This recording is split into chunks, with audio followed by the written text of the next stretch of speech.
출애굽기 19장 우리 나눠드린 용지를 보시면 먼저 크게 세 부분으로 그렇게 오늘 말씀을 나눠봤습니다. 왜 세 부분으로 나눴냐면 기준이 이 내용이 지금 시내산 아래에 온 거예요. 자, 우리 전체적으로 지금 보시면 14장은 뭐예요? 홍해를 건너는 장면이고요. 15장은 홍해를 건너고 나서 모세와 백성들이 찬송하고 또 미리암과 여인들이 소고치면서 그 구원을 찬송하는 게 15장 내용이고요.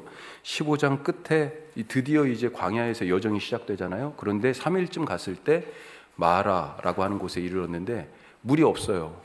그래도 그 마라라는 곳에 물이 있었는데 기대를 하고 딱 가보니까 마셔보니까 어때요? 쓴 물이에요. 짠 물입니다. 마실 수가 없어요. 예, 드디어 위기가 닥친 거죠. 자, 그리고 나서 거기에서 그 위기를 넘어서 하나님이 어디로 인도하셨냐면 엘림이라는 곳으로 인도하셨습니다. 그게 15장 마지막 절이에요. 자, 엘림, 거기에는 오아시스예요. 거기에서 약 2달 정도를 있었습니다. 왜 그러냐면 출애굽한 때가 1월 달이라고 그랬어요. 그때를 1월로 삼아라. 그런데 6월절이 14일이에요. 그러니까 6월절 저녁에 지나가지고 그 다음날 이제 나왔으니까 15일 날 1월 15일에 나왔다고 생각하시면 되거든. 그런데 이때 이 엘림에서 2월 15일까지 있었습니다. 약 한 달 정도를 있은 거예요. 자, 그리고 나서 16장 신광야는 이 엘림에서 어디까지요? 오늘 배경이 되는 시내산, 시내산 그 사이에 있는 광야가 신광야입니다. 신광야를 향해서 출발한 때가 16장 처음에 보면 2월 15일이라고 되어 있습니다. 그러니까 한 달 정도 있은 거예요. 자, 그리고 나서 오늘 말씀 보면 19장 1절에 언제로 되어 있어요? 같이 읽어보겠습니다. 이스라엘 자손이 애굽 땅을 떠난 지 3개월이 되던 날 그들이 시내 광야에 이르니라. 시내 광야라고 표현했지만 아까는 신광야였어요. 16장은 여기는 시내 광야, 시내 산 자락입니다. 그리고 모세에게 제일 처음에 3장에서 나타나서 내가 여기에서 나를 만나고 백성들을 다시 여기로 이 산으로 데려와서 나를 예배할 것이다 약속하신 그 산이니까 조금 더 특정해서 얘기하면 호렙산, 시내산, 지금 같은 얘기로 썼잖아요. 호렙산을 좀 큰 범위의 산이라고 얘기했고 시내산을 우리 치악산의 비로봉 같은 개념으로 이해하시면 되겠다. 그래서 시내산이라고 한다면 바로 그 예전에 모세를 만났던 그곳으로 오게 하셨는데 그때가 세 번째 달이 시작되던 때, 그러니까 3월 1일 이렇게 쉽게 생각하시면 되겠어요. 그 신광야 16장의 신광야에서 여기 19장의 시내산의 그 사이에 보름이죠. 보름 시간이 그 보름 동안에 16장 17장의 사건들이 있었다 이렇게 생각하면 되겠습니다. 여러 가지 사건이 있었어요. 만나와 메추라기, 그 다음에 르비딤에서 또 물 없다고 하나님을 시험하여 또 하나님과 다퉈서 그래서 르비딤 이름을 때로는 마사로도 불렀고 무리바라고도 불렀다라고 하는 거. 또 아말렉이 갑자기 기습 공격했잖아요. 첫 번째 전투가 행해졌는데 그게 바로 이 보름 사이에 있었던 엄청난 일들이 있었죠. 그런 일들이 있었습니다. 그리고 나서 이제 출애굽한 지 홍해를 건넌 지 3달째 되는 날 시내산 자락에 오게 된 것입니다. 자, 이 시내산, 그래서 산 아래에 있어요. 그런데 모세가 산을 올라갔다 지금 내려왔다. 올라가서 뭐예요? 하나님 만나죠. 음성 듣고 내려와서 백성들에게 얘기해 주죠. 또 백성들이 하는 말이 있어요. 그걸 또 올라가요. 하나님한테 또 전달해요. 이렇게 올라갔다 내려왔다를 기준으로 해가지고 오늘 말씀을 단락을 한번 나눠봤습니다. 자, 그래서 1, 2절은 배경이고요. 3절에서 6절은 시내산에 첫 번째 올라갔을 때, 그리고 두 번째가요 8절 중반절 이후에서 세 번째 세모 8b에서 15절 시내산에 두 번째 올랐고요. 그 다음에 세 번째는 16절에서 마지막 25절까지 시내산에 세 번째 오르는 그런 내용입니다. 자, 이런 큰 산에 올라갔다 내려왔다 하는 부분을 가지고 지금 단락을 나눠봤어요. 전체적으로는 드디어 하나님과 이스라엘 백성이 만나는 그런 장면입니다. 물론 그 동안에도 하나님의 임재가 있었어요. 어떤 게 임재의 증거였습니까? 이스라엘 백성들 사이에 구름 기둥과 불 기둥이 있었잖아요. 그렇죠. 그 구름 기둥과 불 기둥의 인도를 따라 지금 여기까지 온 거죠. 그렇지만 조금 더 이제 구체적으로 여기서는 하나님의 음성까지 들립니다. 이제 성경에 하나님의 임재를 나타내는 그런 장면들이, 이런 장면들이 그렇게 많지는 않지만 직접적인 임재의 장면들이 있는데 여러 곳에 있는데 하나님의 음성이 이렇게 선명하게 들리고 했다는 그런 기록들이 거의 여기가 유일하다 이렇게 보여져요. 자, 19장 말씀 이런 개념을 가지고 우리가 같이 한 절씩 읽어보겠습니다. 자, 우리 말씀을 읽었습니다만 조금 더 내용을 한 번 더 살펴보고 그 내용에 따른 의미를 더 짚어보도록 하겠습니다. 먼저 내용을 살펴보겠습니다. 자, 어떻게 지금 오늘 이 19장을 나눴다고요? 세 단락으로 산을 모세가 오르내리는 것을 중심으로 나눴습니다. 배경은 아까 말씀드린 것처럼 1, 2절에 보시면 출애굽 제3월 1일로 생각이 돼요. 그래서 신의 광야, 하나님께서 모세에게 다시 만나자고 약속하신 그 산, 출애굽기 3장 12절에 그렇게 되어 있습니다. 3장 12절에 처음 모세를 호렙산 떨기나무 불꽃 가운데서 만나실 때 이렇게 말씀하시죠. 하나님이 이르시되 내가 반드시 너와 함께 있으리라. 내가 그 백성을 애굽에서 인도하여 낸 후에 너희가 이 산에서 하나님을 섬기리니 이것이 내가 너를 보낸 증거니라. 아멘. 예.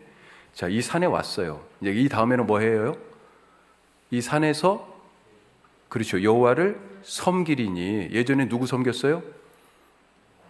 바로를 섬겼어요. 어디서 섬겼습니까?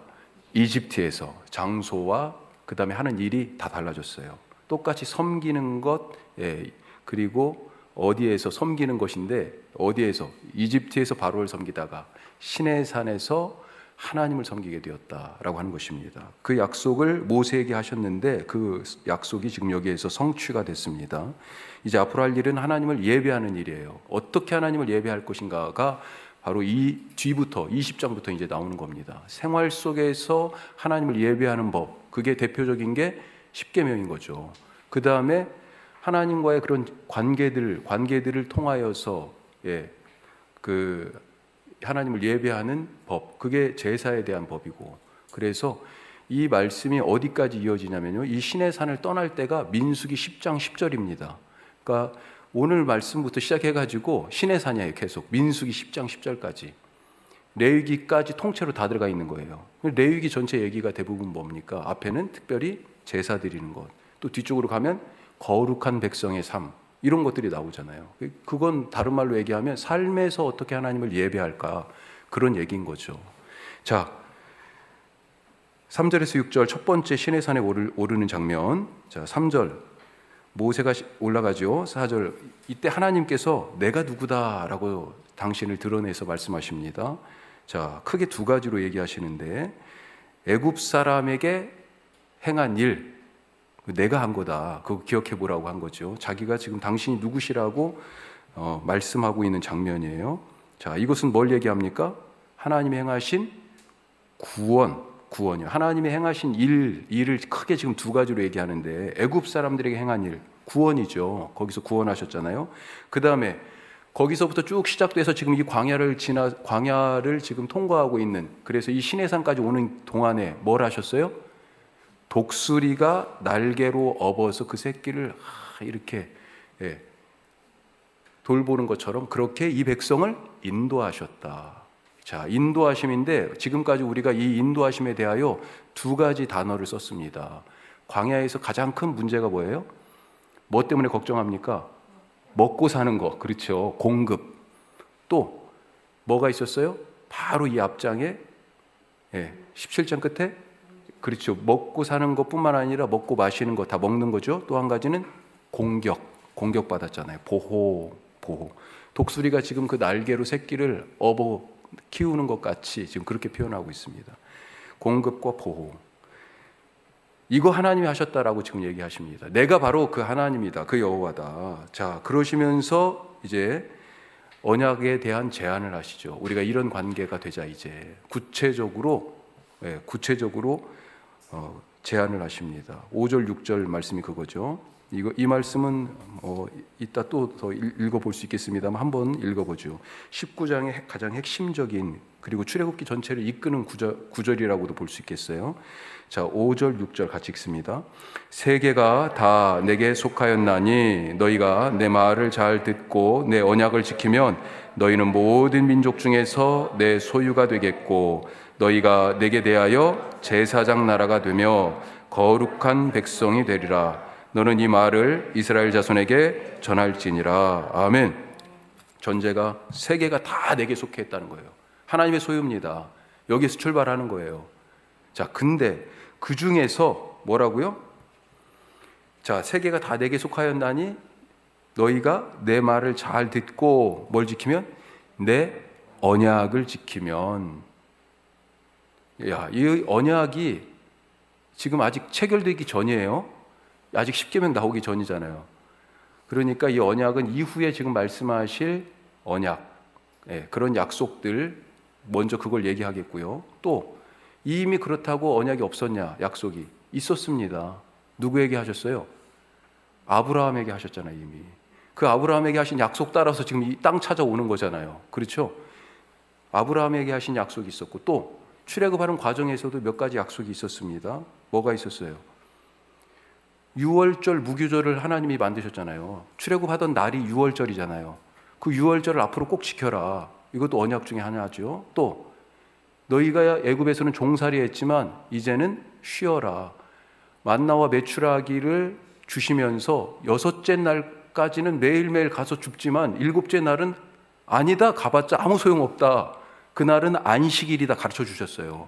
이제 쉼 없는 노동은 없어. 6일 동안 일하고 7째 날은 쉬는 거야. 왜? 하나님이 세상을 창조하실 때 그렇게 하셨으니까요. 너희는 나처럼 살아야 된다라고 말씀하시면서 안식일의 법을 이미 알려주셨어요. 십계명 얘기하기 전에. 뿐만 아니라 18장에서는 이 앞장 18장에서는 모세가 이 60만이 넘는 이 민족을 지금 다 이끌고 가잖아요. 사람들이 저마다 서로 살다가 분쟁이 생겨요. 모세한테 왔습니다.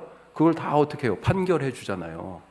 구체적으로 뭐다라고 얘기하기는 어렵지만 그런 판례들이 이미 있었다는 겁니다. 자, 이런 여러 가지 것들이 이미 이 십계명과 같은 이후에 언약의 말씀 있기 전에 있었어요. 이게 다 포함하는 겁니다. 자, 하여튼 이 하나님의 말씀을 지키면 3가지 약속을 하세요.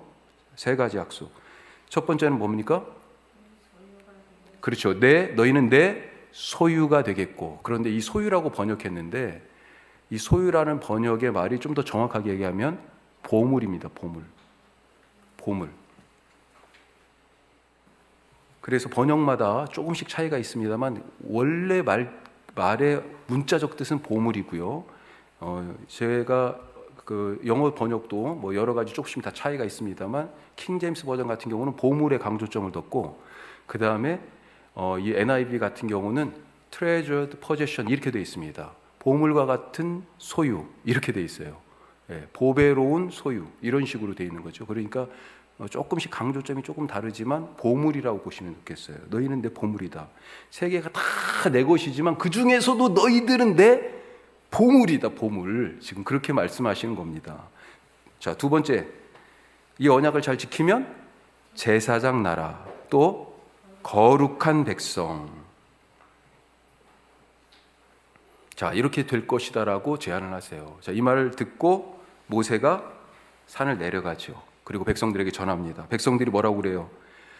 명령하신 대로 우리가 다 행하겠습니다. 그걸 그대로 받아들입니다. 아멘 하는 거죠. 자, 이게 우리 첫 번째 시내산에 올라갔다 내려왔을 때의 이야기입니다. 자, 두 번째로 8절 뒤에서 15절까지. 자, 8절 뒷부분을 보시면 그런데 산을 올라갔다는 얘기가 정확하게 없어요.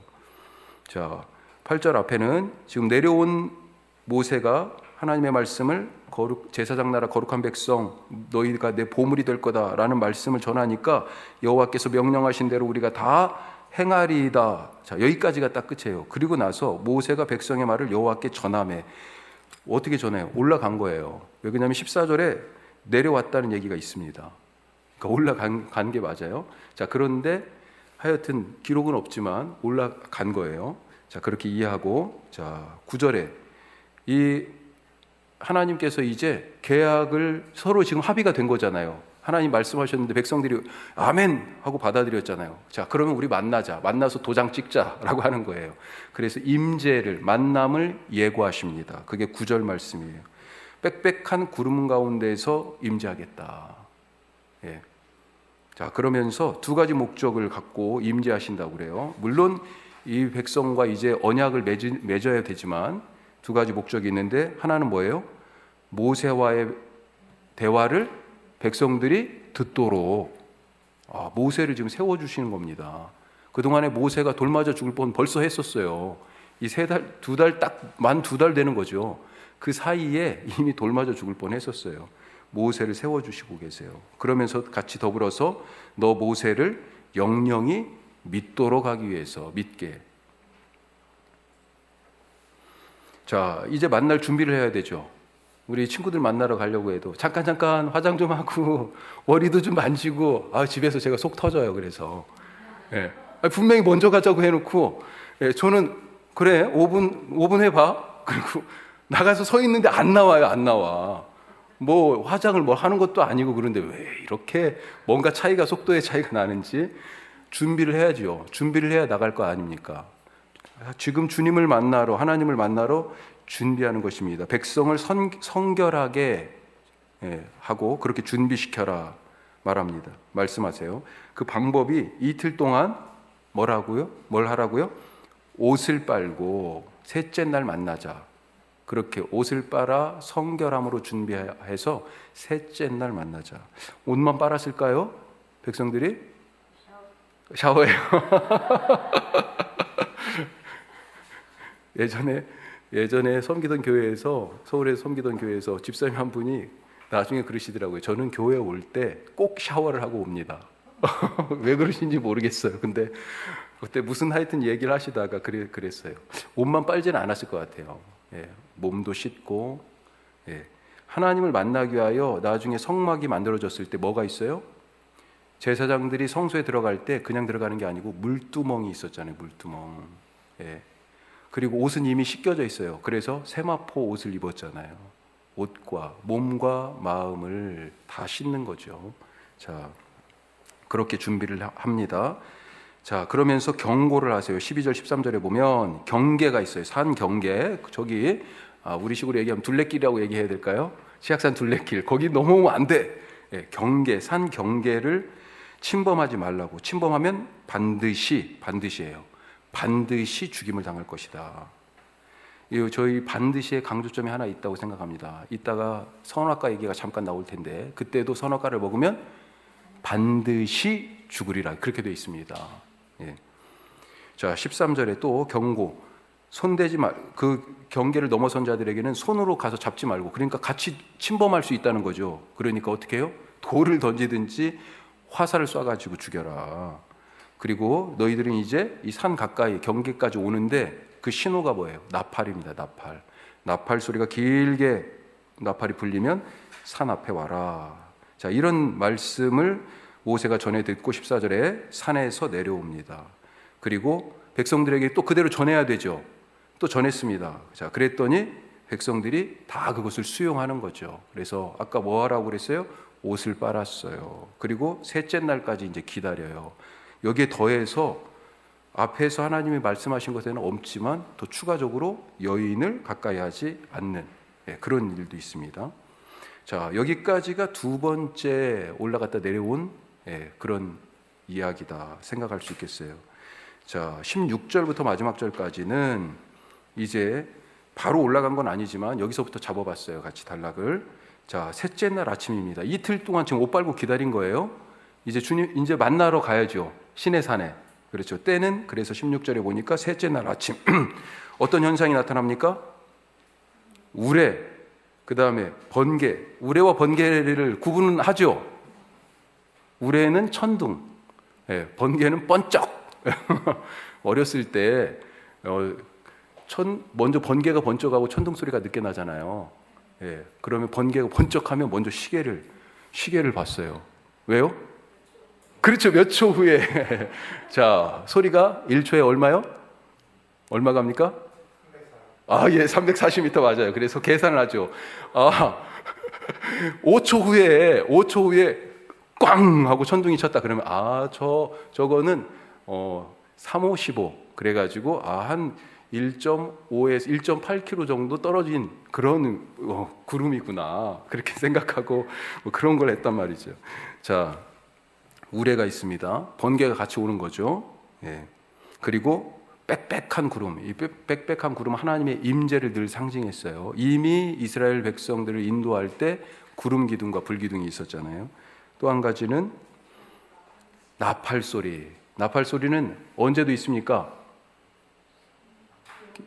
주님이 다시 오실 때, 그때도 나팔 소리가 있잖아요. 이 주님의 임재와 더불어서 지금 이게 다 사실은 이미지인데, 그림 언어인데 바로 주님이 지금 임재하신다라고 하는 것에 대한 신호예요. 또 요한계시록에서 나팔 소리가 어떤 거냐면 재앙을 뜻합니다. 첫 번째 재앙이 봉인을 떼는 7가지 재앙, 그 다음에요 나팔, 일곱 번의 나팔이 불어져요. 그게 두 번째 재앙 시리즈고, 세 번째 재앙이 대접이 부어져요. 7대접. 이게 요한계시록에 나오는 이 재앙을 행하시는 분이 누구세요? 하나님이시거든요. 하나님이 임재하셨다는 얘기입니다. 자, 나팔 소리. 자, 이런 번개, 우레, 빽빽한 구름, 우리 사실은 여름에 갑자기 막 천둥이 이번에도 한두 번 그렇게 그랬었는데 꽝꽝 막 이렇게 치면 자다가 깜짝 놀라가지고 괜히 무섭잖아요. 지금 이스라엘 백성들이요, 이 분위기가 빽빽한 구름에 번쩍번쩍거리죠. 천둥 소리가 나죠. 거기다 나팔이 울리고 있어요.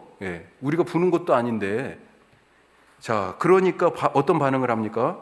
큰 나팔 소리에 진중에 있는 백성들이 다 떨고 있어요. 두려워하는 거죠. 이걸 다른 말로 뭐라고 얘기합니까? 경외라고 하는 거죠. 하나님의 임재 앞에서 경외하는 것입니다. 자, 그리고 이제 17절 시내산 경계로 이제 출발을 합니다. 하나님 만나러. 모세와 백성들이 산 기슭까지 갔어요. 자, 그리고 18절에 드디어 하나님께서 임재하시죠. 어떻게 임재하십니까? 연기와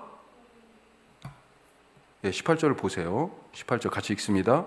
시내산에 연기가 자욱하니 여호와께서 불 가운데서 거기 강림하심이라. 그 연기가 옹기가마 연기같이 떠오르고 온 산이 크게 진동하며. 연기와 불 가운데에서. 신약 시대에도 하나님의 영이 임재할 때 어떻게 임재했어요? 바람처럼, 불처럼. 사도행전 2장에 불로 임재하셨잖아요. 각 사람에게 성령의 불로. 불 가운데 이렇게 임재하시니까 온 산이요, 땅이 진동했다 되어 있습니다. 이 진동에 대한 말씀 나중에 히브리서 12장 말씀 한번 보십시오. 히브리서 12장 시간 집에 가셔서 한번 그래도 다시 보실지 모르겠지만 이 세상 모든 것은 다 진동하지만 진동하지 않는 나라가 있다. 그 나라가 바로 하나님 나라다라고 그렇게 말씀하신 대목이 있어요. 세상이 지금 다 흔들립니다. 하나님이 임재하시니까. 자, 19절 드디어 하나님이 말씀하십니다. 모세의 말에 하나님이 뭘로 응답하세요? 음성으로. 사람들이 지금 이 시내산 기슭에 서서 다 듣고 있어요. 와, 대단하죠. 하나님이 음성으로 대답하셨다. 20절. 자, 그러면서 그 경계에 지금 모세도 같이 서 있어요. 그런데 모세를 부릅니다. 너는 올라와라. 그래서 산 꼭대기에 하나님께서 강림하시고 모세를 그리로 부르셨고요. 그러면서 똑같이 앞에 있던 경고를 하십니다. 두 가지 경고가 있어요. 백성들에게 대한 경고. 여호와를 보려고 이제 하나님 앞에 왔으니까 이거 하나님 만나고 싶다 해가지고 경계를 넘어서 막 밀치고 올 것 같다는 거죠. 백성들 못 오게 해라. 백성들에게 경고하고요. 또 제사장들도 너희들도 제사장이라는 이유만으로 뭐가 되는 게 아니고 너희도 똑같이 거룩하고 성결해야 된다라고 하는 그 구별된 부분에 대한 요청이 있어요. 그래서 22절은 제사장에 대한 경고가 있습니다. 자, 그리고 23절에 그 경고의 말씀처럼 백성과 제사장들이 산에 오르지 않게 하고요. 23절, 24절, 그리고 25절에 다시 모세가 이제 하나님 만나고 산에서 내려오는 것으로 우리 19장이 끝납니다. 자, 그래서 20장은 아마도 이 경계, 시내산 기슭에서 꼭 마치 말씀을 듣는 것 같은 그런 느낌으로도 볼 수 있겠어요. 아니면 이미 산에 지금 마지막에 올라갔었잖아요. 그때 돌판을 받아온 것 같은 그런 느낌일 수도 있겠고요. 자, 오늘 우리 19장 내용을 우선 이렇게 같이 살펴봤습니다. 조금 더 의미를 찾아보면 첫 번째로 하나님이 어떻게 스스로 자기를 밝히고 계세요? 나는 너희를 애굽 땅에서 인도한 건져낸 구원자다. 또 이 광야에서 하나님께서 인도하셨잖아요. 그걸 다른 말로 풀면 공급자, 하나님이 공급하십니다. 또 하나님이 보호하세요. 우리가 사실 그것 때문에 늘 걱정이잖아요. 우리 예수님이 이 지금 출애굽기 광야에서의 말씀 계속 하면서 매 시간마다 똑같은 말씀인데, 사실은 너희는 무엇을 먹을까, 무엇을 마실까, 무엇을 입을까 염려하지 말라. 다른 말로 얘기하면 너희는 너희 자식들이 어떻게 될까? 앞으로 우리 사업은 어떻게 될까? 나는 은퇴하고 어떻게 될까? 앞으로 내 직장은 어떻게 될까? 너희는 염려하지 말라. 예? 염려하지 마시기 바랍니다.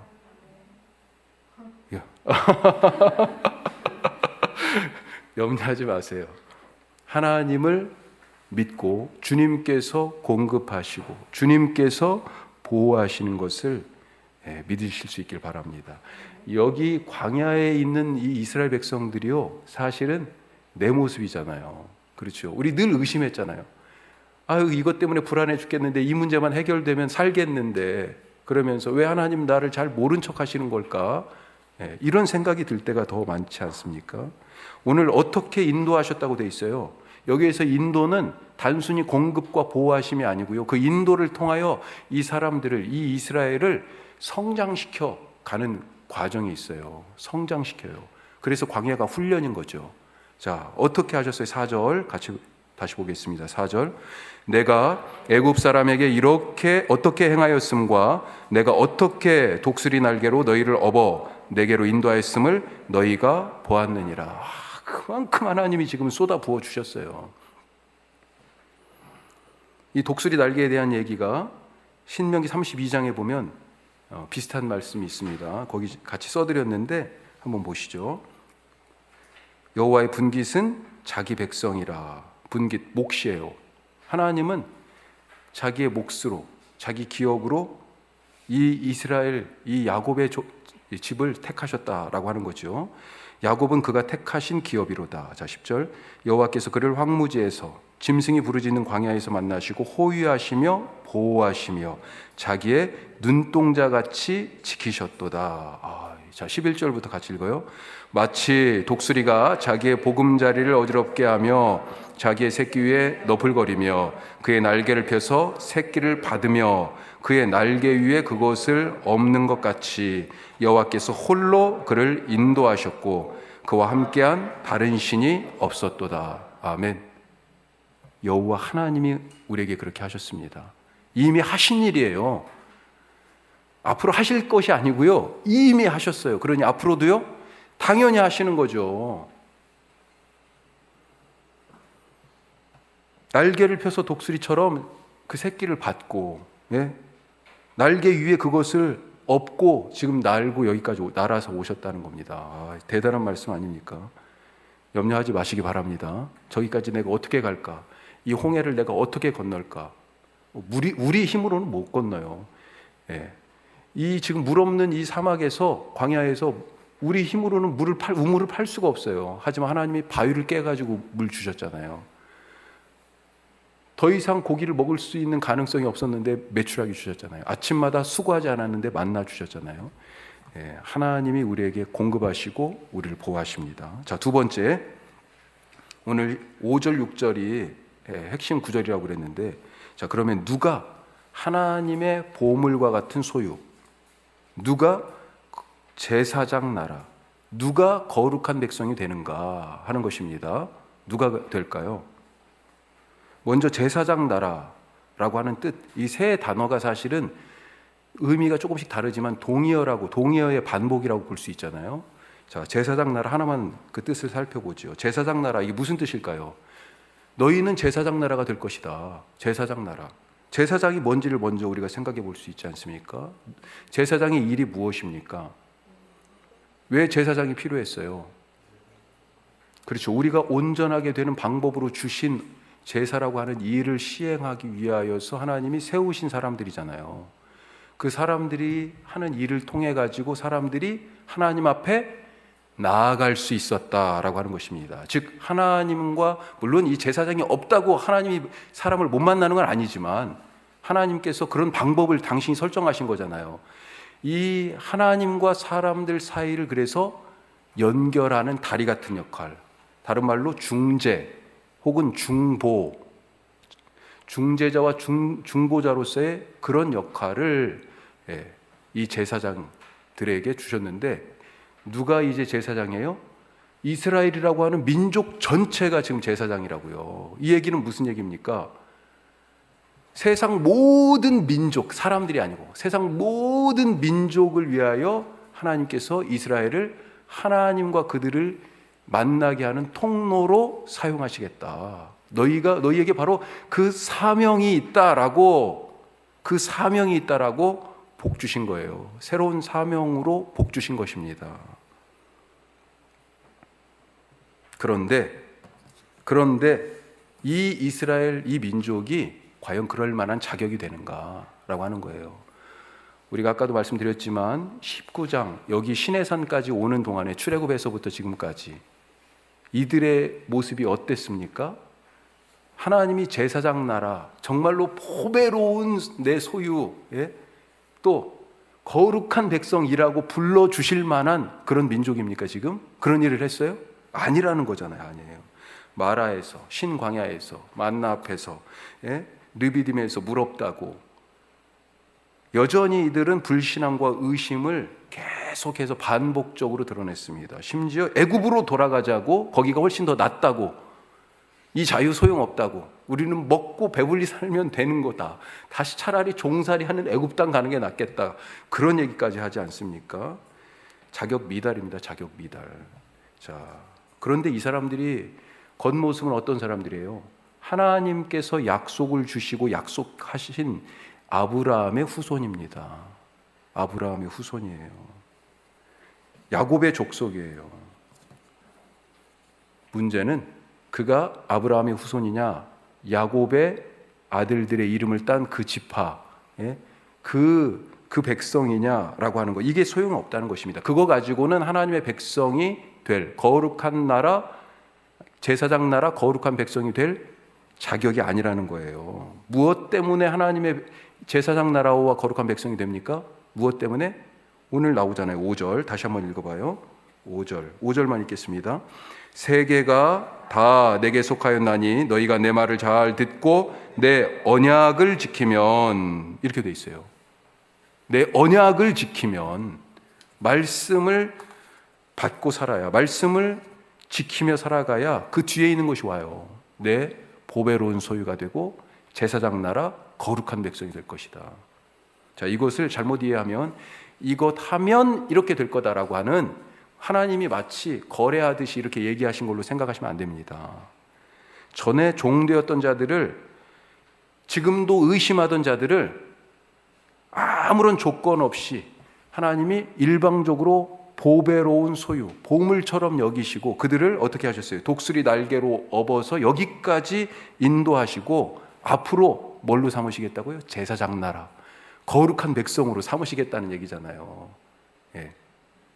무조건적인 사랑입니다. 누가 거룩한 나라, 제사장 나라, 거룩한 백성이 될 수 있어요? 하나님의 무조건적인 사랑을 받고 있는 그 사람이에요. 그런데 하나님이 선택하신 그 사람이 누굽니까? 바로 우리예요. 우리. 그리스도 예수님 안에서 우리를 택하셨습니다. 우리가 그렇게 불릴 만한 자격이 있어요? 자, 세 번째로, 하나님이 지금 시내산에서 만나셨잖아요. 그런데 왜 경계선을 두셨을까? 산 아래, 거기 산 기슭, 거기까지는 오지만 그 다음부터는 못 넘어오게 하셨잖아요. 왜 경계선을 두셨을까? 하나님은 우리와 함께하기 원하시는 분 아닙니까?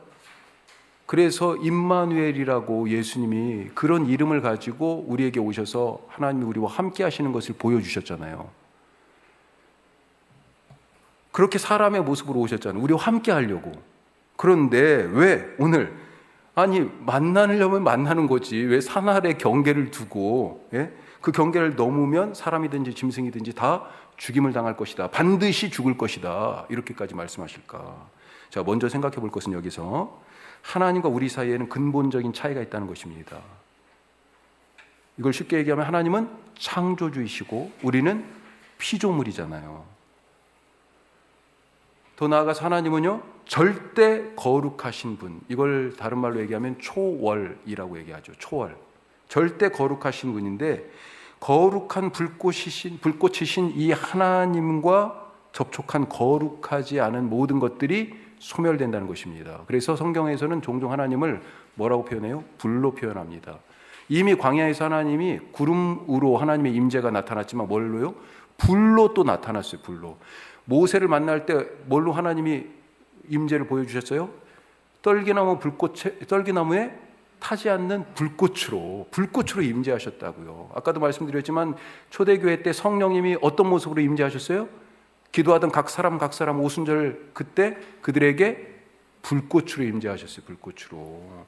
히브리서 12장 29절 말씀 이렇게 되어 있습니다. 거기 써 있습니까? 안 써 있어요? 제가 읽어볼게요. 히브리서 12장 29절. 하나님은 소멸하는 불이심이라. 아멘. 하나님은 소멸하는 분이라고 되어 있어요. 소멸하는 불. 아까 진동하는 부분에 대한 말씀이 여기 히브리서 12장에 있어요. 같이 한번 읽어보시면 좋겠고. 자, 오늘 말씀에서도요, 하나님이 임재를 얘기하는데 18절에 보세요. 불로 임재하셨다. 불 가운데 임재하셨다 되어 있습니다. 18절 앞부분만 보겠습니다. 자, 18절. 신의 산에 연기가 자욱하니 여호와께서 불 가운데서 거기 강림하심이라. 불꽃으로 임재하셨어요. 자, 하나님이 나와 거리를 두시는 이유가 있습니다. 거리를 두시는 것처럼 느껴지는 이유가 있어요. 난 더 가깝고 싶은데, 심지어 백성들이 이 경계를 넘어가지고 야, 하나님 만나자 하고 막 밀쳐서 올 것을 하나님이 걱정하셨잖아요. 지금 백성들도 정말 하나님께 막 그렇게 가고 싶은 마음이거든요. 그 마음을 하나님도 알아요. 그런데 안 돼, 거기까지야, 거기까지라고 지금 말씀하시는 그런 이유가 있어요. 하나님의 거리두기. 왜요? 더 가까이 하면 우리의 존재가 소멸돼 버리기 때문에. 따라서 하나님의 이 거리두기는요, 어떻게 보면 서운하게 느껴질 만한 것이지만 사실은 우리를 사랑하심이에요. 사랑하심. 자, 둘째로 왜 하나님께서 왜 경계선을 두셨는가? 이 산에 바울이 그런 얘기를 했죠. 특히 우상의 제물을 먹고 하는 그런 문제를 얘기할 때 모든 것이 가하나 모든 것이 덕이 되는 것은 아니요. 고린도전서 10장 23절 같이 읽습니다. 모든 것이 가하나 모든 것이 유익한 것은 아니요 모든 것이 가하나 모든 것이 덕을 세우는 것은 아니니. 아멘. 모든 것이 가능하지만 자유가 있어요. 하지만 모든 것이 그렇다라고 다 할 수 있는 건 아니다. 유익한 것이 있고요, 그렇지 않은 것이 있어요. 하나님이 자유를 주셨지만 그 자유를 인간이 절제 없이 사용하면 선물로 주신 그 자유 때문에 오히려 망하게 된다 하는 것입니다. 하나님이 지금 거기 경계에서 거기까지 이렇게 선을 그어주신 데는 이유가 다 있습니다. 우리가 선악과를 한번 생각해 보세요. 하나님이 동산 모든 나무의 실과를 먹도록 허용하셨잖아요. 자유를 주셨습니다. 하지만 선을 하나 딱 그어주셨어요. 선을 딱 하나 그어주셨어요. 동산 중앙에 있는 선악을 알게 하는 나무의 열매는 먹지 말라. 금지의 선을 하나 딱 그어주셨어요. 하지만 사람이 그 선을 넘어갑니다. 금지하신 열매를 먹었어요. 왜 이 열매를 먹었습니까? 목적이 있어요. 목적이 뭡니까? 하나님과 같이 되기 위해서. 이렇게 되어 있습니다. 창세기 3장 5절에 세 가지 이유가 나오는데 그 중에 하나가 하나님과 같이 되기 위해서. 이들은 하나님이 주신 자유로 하나님과 같이 되려고 한 것입니다. 하나님 자리에 올라가려고 한 거예요. 하나님이 되려고 했어요. 하나님이 주신 선물로 하나님께 반역한 거예요. 경계선을 두신 이유가 그래서 뭐예요? 사실은 백성들을 위함입니다. 이 경계선이 없으면요, 하나님께 반역하게 돼 있어요. 이 경계선이 없으면요, 죽는 것입니다. 반역한 자가 죽죠.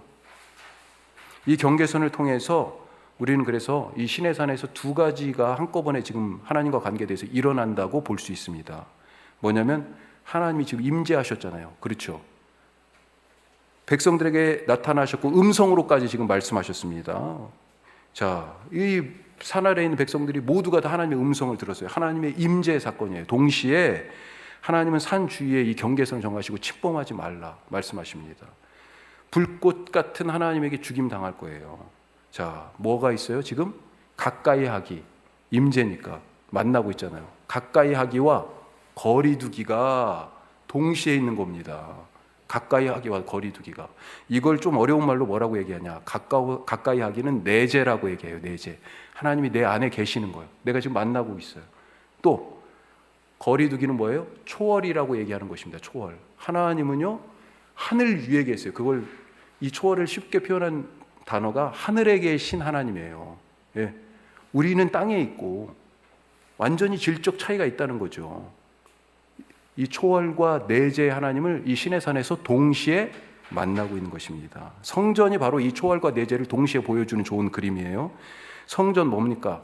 성전에서 사람들이 하나님 만나잖아요. 임재를 경험합니다. 자, 하지만 성전 안에는 또 뭐가 있어요? 출입 제한 구역이 있어요. 성소 안에는 누구까지 들어가요? 제사장만. 그리고 지성소 안에는요, 1년에 한 번씩 딱 한 사람 대제사장만 들어가요. 제한이 있어요. 여기에도 가까이 하기와 거리 두기가 같이 있는 겁니다. 초월과 내재가 같이 있어요. 따라서 이 얘기는 뭐예요? 이 두 개가 공존하는 겁니다. 하나님의 초월, 하나님이 정말로 하늘에 계신 나와 완전히 다른 거룩하신 분이다라고 그렇게 고백되고 고백될수록 하나님의 임재를, 나와 함께 하시는 하나님을 더 강하게 경험할 수 있다 하는 것입니다. 오늘 우리가 그런 하나님 만나실 수 있기를, 하나님이 정말 위대하고 크고 높으신 분이지만 동시에 내 속에, 내 삶의 중심에 주인 되셔서 좌정하시는 그런 주님 늘 만나실 수 있기를 축복합니다. 기도하겠습니다.